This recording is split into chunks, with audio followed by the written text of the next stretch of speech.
Ce n'est pas que le déficit de production qui fait le problème en bout de réseau ou bien dans la ville. Il y a d'autres sujets, tels que la qualité de l'électricité que nous avons. Ça fluctue la desserte sur la desserte et ça influe également sur les débits que les gens observent. Après, ça remonte, ça se rattrape. Mais ça crée quand même des variations qui sont perceptibles. Ça, c'est la deuxième cause.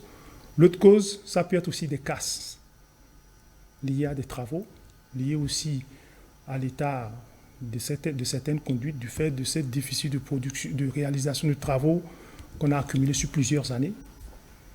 Mais l'autre chose qui perturbe essentiellement aujourd'hui le réseau, c'est l'installation des suppresseurs de façon inadaptée sur le réseau. Si vous allez par exemple dans un hôtel de classe, ils peuvent avoir 10 étages. Quand vous rentrez dans l'hôtel, vous allez même au 10e étage, vous ouvrez le robinet sous la douche, vous avez la pression. Alors qu'ils sont au 10e étage. Et chez vous à la maison, vous êtes au 2e étage, vous n'avez pas la pression. Ça peut paraître bizarre. Tout à fait.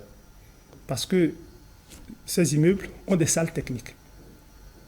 Ils recueillent l'eau en fonction du débit que la société de fourniture d'eau donne. Ouais. Ils collectent cette eau-là dans des réservoirs qui sont soit au sous-sol, soit au sol.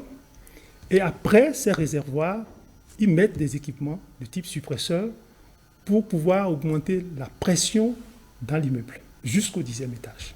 Quand tout le monde dort et qu'on arrête les suppresseurs et que le débit que nous envoyons à partir, débit sortie que nous envoyons à partir de Védocor, ce débit-là se ressent dans le réseau, l'eau monte.